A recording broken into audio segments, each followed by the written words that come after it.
ನಮಸ್ಕಾರ, ಕನ್ನಡ ಒನ್ಗೆ ಸ್ವಾಗತ. ನಾನು ನಿಮ್ಮ ಭಾಗ್ಯನಾರಾಯಣ ಬೊಗ್ಗವರಪು. ಬಿಹಾರದ ಬಗ್ಗೆ ನಿನ್ನೆ ನಾನು ಹೇಳಿದ್ದೆ, ಏನೆಲ್ಲ ಮಾಡ್ತಿದ್ದಾರೆ ಚುನಾವಣಾ ಆಯೋಗ ಪ್ಲಸ್ ಮೋದಿ, ಅಮಿತ್ ಶಾ, BJP, ನಿತೀಶ್ ಕುಮಾರ್ ಎಲ್ಲ ಸೇರಿಕೊಂಡು ಬಿಹಾರದಲ್ಲಿ ಹೇಗಾದರೂ ಮಾಡಿ ಒಂದಷ್ಟು ಮತದಾರರನ್ನು ಗೊಂದಲಕ್ಕೆ ಈಡು ಮಾಡಬೇಕು ಅಂತ ಹೇಳಿ ಒಂದು ರೀತಿ ಭಯದ ವಾತಾವರಣವನ್ನು ಸೃಷ್ಟಿ ಮಾಡಿದರು. ಎಲ್ಲರ ಮತದಾರರ ಹೆಸರುಗಳನ್ನು ಸಹ ಗಣ್ಯ ಮಾಡಿ ಹೊಸದಾಗಿ ಪರಿಷ್ಕರಣೆ ಮಾಡ್ತಾ ಇದ್ದೀವಿ, ಅದಕ್ಕೆ ತಕ್ಕ ದಾಖಲೆಗಳನ್ನು ಕೊಡಿ. ಅದರಲ್ಲೂ ವಿಶೇಷವಾಗಿ 2003ರ ನಂತರ ಯಾರೆಲ್ಲ ಮತದಾರರಾಗಿ ಪಟ್ಟಿಗೆ ಸೇರಿಕೊಂಡಿದ್ದೀರಿ, ನೀವು ನಿಮ್ಮ ತಂದೆ ತಾಯಿಯವರ ಹುಟ್ಟಿನ ಪ್ರಮಾಣ ಪತ್ರಗಳನ್ನು ಕೊಡಬೇಕು, ಅವರು ಭಾರತೀಯರು ಅಂತ ನಿರೂಪಿಸಬೇಕು. ಆ ನಂತರ ನಿಮಗೆ ವೋಟರ್ ID ಕೊಡ್ತೀವಿ. ಆದರೆ ಆ ಪ್ರಮಾಣ ಪತ್ರಗಳು ಆಧಾರ್ ಆದರೆ ಒಪ್ಕೊಳ್ಳೋದಿಲ್ಲ, ರೇಷನ್ ಕಾರ್ಡು ಒಪ್ಕೊಳ್ಳೋದಿಲ್ಲ, ಪ್ಯಾನ್ ಕಾರ್ಡು ಒಪ್ಕೊಳ್ಳೋದಿಲ್ಲ, ವೋಟರ್ ID ಅಂತೂ ಇಲ್ಲವೇ ಇಲ್ಲ. ಈಗ ಅದನ್ನೆಲ್ಲ ಅಮಾನ್ಯ ಮಾಡಿಟ್ಟಿದ್ದೀವಿ ಅಂತ. ಈ ಹಿನ್ನೆಲೆಯಲ್ಲಿ ನಿನ್ನೆ ಬಿಹಾರದಲ್ಲಿ ಬಂದ್ ನಡೀತು. ಇವತ್ತು ಸುಪ್ರೀಂ ಕೋರ್ಟಲ್ಲಿ ಅದರ ವಿಚಾರಣೆ ಇತ್ತು. ಸಾಕಷ್ಟು ಜನ ಕೋರ್ಟ್ಗೆ ಹೋಗಿದ್ರು, ಇನ್ಕ್ಲೂಡಿಂಗ್ ದ ಅಪೋಸಿಷನ್. ಏನಿದು ಅನ್ಯಾಯ? ಅನಕ್ಷರಸ್ಥರೇ ತುಂಬಿರುವಂತಹ ಜಾಗದಲ್ಲಿ ಅಥವಾ ರಾಜ್ಯದಲ್ಲಿ ಅತಿ ಹೆಚ್ಚು ಅನಕ್ಷರಸ್ಥರಿದ್ದರಲ್ಲಿ, ಪ್ಲಸ್ ಡಾಕ್ಯುಮೆಂಟೇಷನ್ ನಮ್ಮ ದೇಶದಲ್ಲಿ ಯಾವ ರೀತಿ ಇದೆ ಅನ್ನೋದು ನಿಮಗೆ ಗೊತ್ತಿದೆ. ಆಧಾರ್ನ ಎಲ್ಲದಕ್ಕೂ ಕೇಳ್ತೀರಿ, ಇದಕ್ಕೆ ಒಪ್ಪಲ್ಲ ಅಂತೀರಿ. ಹೇಗೆ ಅವರು ನೋಂದಾಯಿಸ್ಕೊಳ್ಬೇಕು ಮತದಾರರಾಗಿ? ನಿಮ್ಮ ಉದ್ದೇಶ ಸಾಕಷ್ಟು ಮತದಾರರನ್ನು ಮತದಾನದಿಂದ ಹೊರಗಿಡೋದಾಗಿದೆ, ಅವರ ಹಕ್ಕನ್ನು ಕಸ್ಕೊಳ್ಳೋದಾಗಿದೆ ಅಂತ ನಿನ್ನೆ ಬಂದ್ ಮಾಡಿದ್ರು. ಇವತ್ತು ಅದೇ ದಾವೆಯನ್ನು ಸುಪ್ರೀಂ ಕೋರ್ಟ್ನಲ್ಲಿ ಹಾಕಿದ್ರು. ಅದರ ವಿಚಾರಣೆ ಇವತ್ತಿತ್ತು. ಇವತ್ತು ಸುಪ್ರೀಂ ಕೋರ್ಟ್ ಅದರ ವಿಚಾರಣೆಯನ್ನು ನಡೆಸಿ ಆ ಪ್ರಕ್ರಿಯೆಯನ್ನು ತಡೆ ಕೊಡಲಿಲ್ಲ. ಆ ಪ್ರಕ್ರಿಯೆಗೆ ಏನು ಪರಿಷ್ಕರಣೆಯನ್ನೇ ತಡೆ ಕೊಡಲಿಲ್ಲ. ಆದರೆ ಎಲೆಕ್ಷನ್ ಕಮಿಷನ್ ಮತ್ತು BJP ಅಂದರೆ ನರೇಂದ್ರ ಮೋದಿ, ಅಮಿತ್ ಶಾ ಅವರ ಮೈತ್ರಿ ಎಫರ್ಟ್ಗಳಿಗೆ ಖಂಡಿತವಾಗ್ಲೂ ಸಹ ದೊಡ್ಡ ಶಾಕನ್ನು ಕೊಟ್ಟಿದೆ. ಸುಪ್ರೀಂ ಕೋರ್ಟ್ ಏನು ಹೇಳ್ತು, ನೀವು ಹೇಳ್ತಾ ಇದ್ದೀರಿ ಆಧಾರನ್ನು ನಾವು ಒಪ್ಕೊಳ್ಳೋದಿಲ್ಲ ಅಂತ, ಕ್ಯಾಸ್ಟ್ ಸರ್ಟಿಫಿಕೇಟ್ ತೊಗೊಂಬನ್ನಿ ಅದನ್ನು ಒಪ್ಕೊಳ್ತೀವಿ ಅಂತ ಹೇಳ್ತಾ ಇದ್ದೀರಿ. ಕ್ಯಾಸ್ಟ್ ಸರ್ಟಿಫಿಕೇಟ್ ಮಾಡಿಸೋಕೆ ಹೋದರೆ ಆಧಾರ್ ಕೊಟ್ಟರೆ ಕ್ಯಾಸ್ಟ್ ಸರ್ಟಿಫಿಕೇಟ್ ಕೊಡ್ತಾರೆ. ಆಧಾರ್ ಕೊಟ್ಟದಕ್ಕೆ ಕೊಟ್ಟ ಕ್ಯಾಸ್ಟ್ ಸರ್ಟಿಫಿಕೇಟ್ನ ಇಲ್ಲಿ ಒಪ್ಕೊಳ್ತೀನಿ ಅನ್ನೋದಾದರೆ ಆಧಾರನ ನೀವು ಯಾಕೆ ಒಪ್ಕೊಳ್ಳೋದಿಲ್ಲ? ರೇಷನ್ ಕಾರ್ಡನ್ನು ಯಾಕೆ ಒಪ್ಕೊಳ್ಳೋದಿಲ್ಲ? ಒಪ್ಪಿಕೊಳ್ಳಬೇಕು ಅನ್ನುವ ಆದೇಶವನ್ನು ಕೊಡ್ತು. ಪ್ಲಸ್ ಈ ಹಿಂದಿನ ವೋಟರ್ IDಯೂ ಸಹ ಒಂದು ಐಡೆಂಟಿಟಿ ಪ್ರೂಫ್ ಆಗಿ ಉಳಿಯುತ್ತೆ, ಅದನ್ನೂ ಸಹ ನೀವು ಪರಿಗಣಿಸಬೇಕು ಅಂತ ಹೇಳಿದೆ. ಆ ಮೂಲಕ ವೋಟರ್ ID, ಆಧಾರ್ ಕಾರ್ಡ್ ಮತ್ತು ರೇಷನ್ ಕಾರ್ಡ್ಗಳನ್ನು ನೀವು ಒಪ್ಪಿಕೊಳ್ಳಬೇಕು, ಪ್ರಮಾಣ ಪತ್ರಗಳಾಗಿ ಒಪ್ಪಿಕೊಳ್ಳಬೇಕು ಹೊಸ ಪರಿಷ್ಕರಣಾ ಪಟ್ಟಿಯಲ್ಲಿ ಮತದಾರರ ಹೆಸರನ್ನು ಸೇರಿಸೋದಕ್ಕೆ ಅಂತ ಹೇಳುವ ಮೂಲಕ ಇವರ ಎಲ್ಲ ಆಟಗಳನ್ನು ಸಹ ತಲೆ ಕೆಳಗು ಮಾಡಿ ಬಿಸಾಕಿದೆ. ಯಾಕೆಂದರೆ ಪ್ರತಿಯೊಬ್ಬರ ಹತ್ರ ಆಧಾರ್ ಇರುತ್ತೆ, ಆದರೆ ಇವರು ಕೇಳುವಂತಹ ಜಾತಿ ಪ್ರಮಾಣ ಪತ್ರ ಎಲ್ಲರ ಹತ್ರನೂ ಇರಲ್ಲ, ಡೊಮಿಸೈಲ್ ಸರ್ಟಿಫಿಕೇಟ್ ಎಲ್ಲರ ಹತ್ರನೂ ಇರಲ್ಲ, ಪೌರತ್ವ ಸರ್ಟಿಫಿಕೇಟ್ ಪ್ರಮಾಣ ಪತ್ರ ಬಿಹಾರಲ್ಲಿ ಇಲ್ಲವೇ ಇಲ್ಲ, ಅದನ್ನು ಪಟ್ಟಿಯಲ್ಲಿ ಕೊಟ್ಟಿದ್ದಾರೆ, ಇದನ್ನು ನೀವು ಕೊಡಬಹುದು ಅಂತ. ಇಲ್ಲದೇ ಇರೋದನ್ನು ಎಲ್ಲಿಂದ ತಂದು ಕೊಡೋದು? ಮತ್ತು ಅರ್ಧಕ್ಕಿಂತ ಹೆಚ್ಚು ಜನ ಅಷ್ಟು ತಿಳುವಳಿಕೆ ಹೊಂದಿಲ್ಲ. ಸುಮಾರು 30-35% ಜನ ಬಿಹಾರಿಗಳು ವಿದ್ಯಾಭ್ಯಾಸ ಇಲ್ಲ.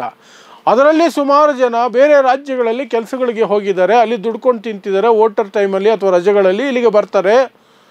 ಅವರು ಈ ಕಾರಣಕ್ಕಾಗಿ, ಈಗ ಅರ್ಜಿ ಸಲ್ಲಿಸೋ ಕಾರಣಕ್ಕಾಗಿ, ಮತದಾರರ ಪಟ್ಟಿಯಲ್ಲಿ ಹೆಸರು ಸೇರಿಸೋ ಕಾರಣಕ್ಕಾಗಿ ಅಲ್ಲಿಂದ ಎಲ್ಲೋ ಮುಂಬೈಯಲ್ಲೋ, ಈ ಬೆಂಗಳೂರಲ್ಲೋ, ಇನ್ಯಾವುದೋ ಕೋಲ್ಕತ್ತಾದಲ್ಲೋ ಇರುವಂತಹವರು ಬರಬೇಕಾಗತ್ತೆ. ಅದು ಕೂಡ ಕಷ್ಟ ಆಗುತ್ತೆ. ಇದೆಲ್ಲವನ್ನು ನೋಡಿಕೊಂಡೆ ಈಗ ಸುಪ್ರೀಂ ಕೋರ್ಟ್ ಹೇಳಿದೆ, ನೋ, ನೀವು ಹಾಗೆ ಮಾಡಲಿಕ್ಕೆ ಬರಲ್ಲ, ಆಧಾರನ್ನು ಒಪ್ಕೊಳ್ಳೇಬೇಕು, ರೇಷನ್ ಕಾರ್ಡನ್ನು ಒಪ್ಕೋಬೇಕು, ವೋಟರ್ IDಯೂ ಸಹ ಒಂದು ID ಪ್ರೂಫ್ ಆಗುತ್ತೆ. ಅದನ್ನು ನೀವೇ ಕೊಟ್ಟಿರೋದಲ್ವ, ಈಗ ನೀವೇ ನಿರಾಕರಿಸಿದ್ರೆ ಹೇಗಾಗುತ್ತೆ? ಸಾಧ್ಯನೇ ಇಲ್ಲ. ಆಧಾರ್ನಂತೂ ಎಲ್ಲದಕ್ಕೂ ಕೇಳ್ತೀರಿ, ಇದಕ್ಕೆ ಯಾಕೆ ಒಪ್ಕೊಳ್ಳೋದಿಲ್ಲ? ಅದೇ ಮೂಲ ಆಧಾರ ಅಲ್ವಾ ಈ ದೇಶದ ನಾಗರಿಕತೆಗೆ ಅನ್ನುವ ಮಟ್ಟಕ್ಕೆ ಸುಪ್ರೀಂ ಕೋರ್ಟ್ ಹೋಗಿ ಹೇಳ್ತು. ಆದರೆ ಎಲೆಕ್ಷನ್ ಕಮಿಷನ್ ಹೇಳಿದ್ದು ಆಧಾರು ಕೇವಲ ಗುರುತಿನ ಚೀಟಿ ಅಷ್ಟೇ, ಪೌರತ್ವದ ಆಧಾರ ಅಲ್ಲ, ಸಿಟಿಜನ್ಶಿಪ್ಗೆ ಅದನ್ನು ನಾವು ಪರಿಗಣಿಸೋದಿಲ್ಲ ಅಂತ ಹೇಳ್ತು. ಬಟ್ ಸುಪ್ರೀಂ ಕೋರ್ಟ್ ಒಪ್ಕೊಳ್ಳಿಲ್ಲ. ವೋಟರ್ IDಗೆ ನೀವು ಪರಿಗಣಿಸಬೇಕು ಅಂತ ಹೇಳ್ಕೊಂಡಿದೆ. ಅದು ಒಂದು ಕಡೆ. ಆದರೆ ಇನ್ನೊಂದು ಕಡೆ ಸುಪ್ರೀಂ ಕೋರ್ಟ್ ಕೆಲವು ಪ್ರಶ್ನೆಗಳನ್ನು, ಗಂಭೀರವಾದ ಪ್ರಶ್ನೆಗಳನ್ನು ಕೇಳಿದೆ. ಚುನಾವಣಾ ಆಯೋಗಕ್ಕೆ ನೇರವಾಗಿ ಪ್ರಶ್ನೆಗಳನ್ನು ಕೇಳಿದೆ. ಅದೇ ಪ್ರಶ್ನೆಗಳನ್ನು ವಿಪಕ್ಷಗಳು ಕೇಳ್ತಾ ಇದ್ರೆ ಚುನಾವಣಾ ಆಯೋಗ ಉತ್ತರ ಕೊಟ್ಟಿಲ್ಲ. ಆದರೆ ಈಗ ಸುಪ್ರೀಂ ಕೋರ್ಟ್ಗೆ ಕೊಡಲೇಬೇಕಾಗುತ್ತೆ. ಜುಲೈ 28ನೇ ತಾರೀಕು ಒಳಗಡೆ ಉತ್ತರ ಕೊಡಬೇಕು. ಜುಲೈ 28ಕ್ಕೆ ಮತ್ತೆ ವಿಚಾರಣೆ ಇದೆ. ಏನದು ಪ್ರಶ್ನೆಗಳು ಅಂತಂದರೆ, ಮುಖ್ಯವಾಗಿ ಈ ಒಂದು ಎಕ್ಸಸೈಸನ್ನು, ಈ ಒಂದು ಕಾರ್ಯವನ್ನು ಈಗ ಯಾಕೆ ಮಾಡ್ತಿದ್ದೀರಿ? ಚುನಾವಣೆಯ ಹೊಸ್ತಿಲಲ್ಲಿ ಯಾಕೆ ಮಾಡ್ತಿದ್ದೀರಿ? ಒಂದನೇ ಪ್ರಶ್ನೆ. ಈ ಹಿಂದೆಯೇ ಯಾಕೆ ಮಾಡಿಲ್ಲ, ಅಥವಾ ಇದಾದ ನಂತರ ಮಾಡಿದ್ರೆ ಏನಾಗ್ಬಿಡುತ್ತೆ? ನಿಮಗೇನು ಪರಿಷ್ಕರಣೆ ಆಗಬೇಕು, ಮತದಾರರಲ್ಲಿ ಕಳ್ಳದಾರಿಯಲ್ಲಿ ಬಂದು ಸೇರ್ಕೊಂಡಿರೋರ ಹೆಸರುಗಳು ಗೊತ್ತಾಗಬೇಕು ಅಂದರೆ ಅದನ್ನು ಯಾವಾಗಲೂ ಮಾಡ್ಬೋದಿತ್ತು, ಅಥವಾ ಚುನಾವಣೆ ಮುಗಿದ ಮೇಲೆ ಮಾಡಿ, ಚುನಾವಣೆ ಹೊಸ್ತಿಲಲ್ಲಿ ಮಾಡಿ ಗೊಂದಲ ಯಾಕೆ ಮಾಡ್ತಿದ್ದೀರಿ ಅನ್ನೋದು ಒಂದು ಪ್ರಶ್ನೆ. ಆದರೆ ಚುನಾವಣೆ ಸಂದರ್ಭದಲ್ಲಿ ಅದನ್ನು ಮಾಡಲೇಬೇಕು ಅನ್ನುವಂತಹ ಅನಿವಾರ್ಯತೆ ಯಾಕೆ ಬಂತು? ಇಷ್ಟು ದಿನ ಮಾಡದೇ ಇರುವಂಥದ್ದು ಈಗ ಅನಿವಾರ್ಯತೆಯನ್ನು ಯಾಕೆ ಸೃಷ್ಟಿ ಮಾಡ್ಕೊಂಡಿದ್ದೀರಿ? ಮುಂದಕ್ಕೆ ಹೋಗಿ ಸುಪ್ರೀಂ ಕೋರ್ಟ್ ಹೇಳುತ್ತೆ 25 ದಿನಗಳ ಒಳಗೆ 8 ಕೋಟಿ ಜನರನ್ನು ನೀವು ಪರಿಷ್ಕರಣೆ ಮಾಡ್ತೀನಿ ಅಂತ ಹೇಳ್ತಿದ್ದೀರಿ. ಅದು ಪ್ರಾಕ್ಟಿಕಲಿ ಪಾಸಿಬಲ್ ಇಲ್ಲ, ಪ್ರಾಯೋಗಿಕವಾಗಿ ಅದು ಸಾಧ್ಯ ಇಲ್ಲ. ನೀವು ಅಸಾಧ್ಯವಾದಂಥದ್ದನ್ನು ಮಾಡೋಕ್ಕೆ ಹೊರಟಿದ್ದೀರಿ. ಅದು ತುಂಬ ಟೈಮ್ ತಗೊಳ್ಳುತ್ತೆ. ನೀವು ಕೈ ಬಿಟ್ಟ ಹೆಸರುಗಳು ಏನಿರ್ತವೆ, ಅಥವಾ ವ್ಯಕ್ತಿಗಳು, ಜನ, ಪ್ರಜೆಗಳು ಏನಿರ್ತಾರೆ, ಅವರ ಮೇಲ್ಮನವಿ ಸಲ್ಲಿಸೋದಕ್ಕೂ ಸಮಯ ಇಲ್ಲ, ಎಲೆಕ್ಷನ್ ಬಂದ್ಬಿಡುತ್ತೆ. ಅಂತಹ ವ್ಯಕ್ತಿಗಳು, ಅಂತಹ ಜನ ಮತದಾನದಿಂದ ವಂಚಿತರಾಗ್ತಾರೆ. ಅದಕ್ಕೆ ನಾವು ಅವಕಾಶ ಮಾಡಿಕೊಡೋಕ್ಕಾಗೋದಿಲ್ಲ. ನೀವು ಇದನ್ನು ಮುಂದಕ್ಕೆ ಮಾಡ್ಕೊಳ್ಳಿ, ಸಮಯ ತಗೊಂಡು ಮಾಡ್ಕೊಳ್ಳಿ, ಸದ್ಯಕ್ಕೆ ಈಸಿ ಮಾಡಿ. ಆದರೆ ನಾವು ನಿಮ್ಮ ಈ ಪರಿಷ್ಕರಣೆಯನ್ನು ನಾವು ತಡೀತಾ ಇಲ್ಲ. ಆದರೆ ಪರಿಷ್ಕರಣೆಗೆ ಬೇಕಾಗುವ ಡಾಕ್ಯುಮೆಂಟ್ಗಳೇನಿದೆ ಅದರಲ್ಲಿ ನೀವು Aadhaar, ration card, voter I D ಇಂಥವನ್ನು ಸಹ ಪರಿಗಣಿಸಲೇಬೇಕು ಅಂತ ಸುಪ್ರೀಂ ಕೋರ್ಟ್ ಹೇಳಿದೆ. ಆ ಮೂಲಕ ಇವತ್ತು ಮೋದಿ ಮತ್ತು ಎಲೆಕ್ಷನ್ ಕಮಿಷನ್ ಮೈತ್ರಿಗೆ ದೊಡ್ಡ ಪೆಟ್ಟು ಬಿದ್ದಿದೆ ಅಂತಲೇ ಹೇಳಬೇಕು. ಈಗ ಬಿಹಾರದ ಜನ ಒಂದಷ್ಟು ನಿಟ್ಟುಸಿರು ಬಿಡಬಹುದೇನೋ.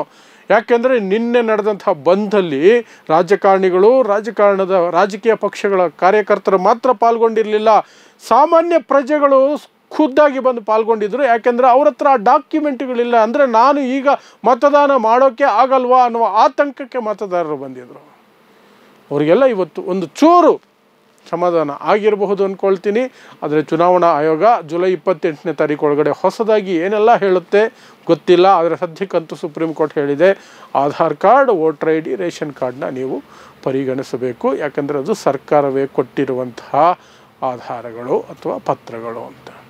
ಸೊ ಇದಿಷ್ಟು ಬಿಹಾರದಲ್ಲಿ ಮತದಾರರ ಪಟ್ಟಿ ಪರಿಷ್ಕರಣೆ ಕುರಿತಾಗಿ ಇವತ್ತು ಆಗಿರುವಂತಹ ಬೆಳವಣಿಗೆ ಮತ್ತು ಕೋರ್ಟಿನ ವಿಚಾರಣೆಯ ಬೆಳವಣಿಗೆ. ಸೊ ನೋಡ್ತಾ ಇರಿ ಸಮ ಸಮಾಜಕ್ಕಾಗಿ ಕನ್ನಡ 1 ನ್ಯೂಸ್. ನಮಸ್ಕಾರ.